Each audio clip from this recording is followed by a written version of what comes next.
दोस्तों, बिहार की राजनीति में इस वक्त जो सबसे बड़ा धमाका हुआ है वह किसी राजनीतिक दल के बयान से नहीं बल्कि एक स्वतंत्र मीडिया रिपोर्ट से हुआ है, जिसने सीधे सीधे चुनाव आयोग की साख पर सवाल खड़े कर दिए हैं। और इस बार सवाल इतने छोटे मोटे नहीं बल्कि विस्फोटक हैं कि सुनकर आपके रोंगटे खड़े हो जाएंगे। जी हाँ, द रिपोर्टर्स कलेक्टिव की ताजा जांच रिपोर्ट ने साफ कर दिया है कि चुनाव आयोग ने सिर्फ बिहार के 3 विधानसभा क्षेत्रों पीपरा, बगहा और मोतिहारी में ही करीब 80,000 ऐसे मतदाताओं को पंजीकृत किया है जिनके पते फर्जी हैं, घर अस्तित्व में ही नहीं हैं, या फिर एक ही घर में सैकड़ों लोग मतदाता के रूप में ठूंस दिए गए हैं। और सबसे हैरानी की बात यह कि पीपरा विधानसभा क्षेत्र के गलीमपुर गांव में चुनाव आयोग ने एक ही घर पर 509 लोगों को मतदाता बना दिया। अब आप सोचिए कि एक घर में इतने लोग कैसे रह सकते हैं। अलग अलग जाति, अलग अलग समुदाय, अलग अलग धर्म के 509 लोग एक ही पते पर कैसे दर्ज हो सकते हैं। क्या यह चुनाव आयोग की सबसे बड़ी लापरवाही नहीं है या फिर जानबूझकर किया गया खेल? यही तो बड़ा सवाल है जिसने दिल्ली की राजनीति से लेकर पटना तक भूचाल ला दिया है, क्योंकि यह खुलासा उस समय सामने आया है जब राहुल गांधी अपनी वोटर अधिकार यात्रा लेकर बिहार में घूम रहे थे और वोट चोरी का मुद्दा विपक्ष पहले से ही गरमा रहा था।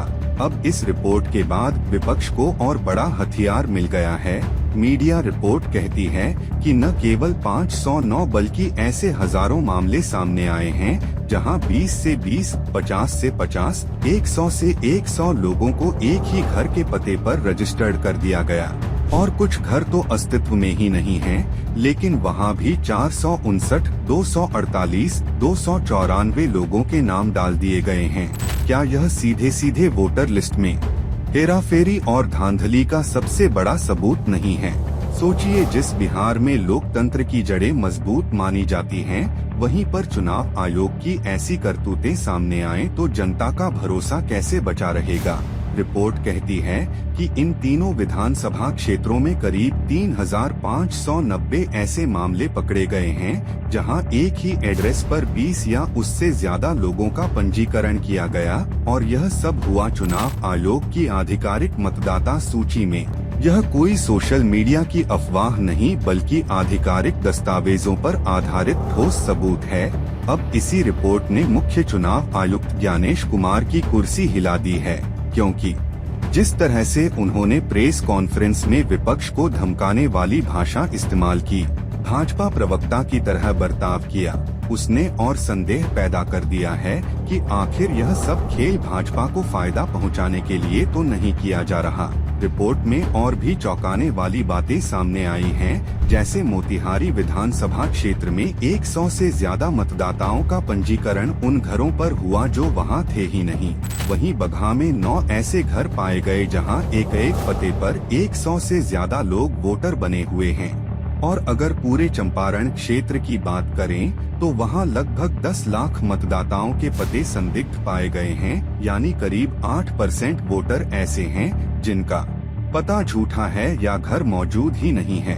अब आप सोचिए कि अगर 8% वोट फर्जी हैं, तो चुनाव नतीजे किस दिशा में जाएंगे, किसके पक्ष में जाएंगे और किसको नुकसान पहुंचाएंगे, यह किसी से छुपा नहीं है।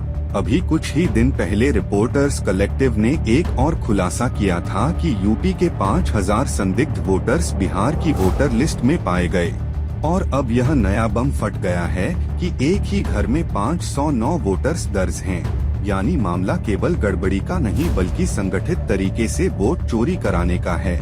यही कारण है कि अब दिल्ली दरबार में हलचल तेज हो गई है। खबरें आ रही हैं कि गुजरात लॉबी पूरी ताकत लगा रही है कि मुख्य चुनाव आयुक्त ज्ञानेश कुमार की छुट्टी करा दी जाए, क्योंकि जितना रायता उन्होंने फैला दिया है उसे समेटना अब मोदी शाह के लिए भी आसान नहीं रहा।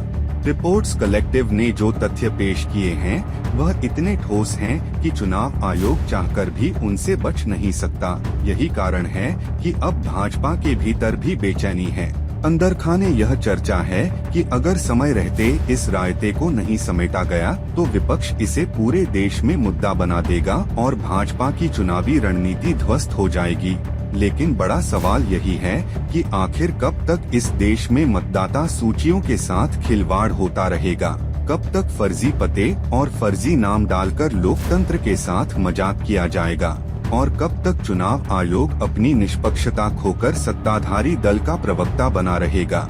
आज जरूरत है कि इस रिपोर्ट पर गंभीर जांच हो, जिम्मेदार लोगों पर कार्रवाई हो और लोकतंत्र को बचाने की दिशा में ठोस कदम उठाए जाएं, वरना आने वाले चुनाव केवल एक मजाक बनकर रह जाएंगे।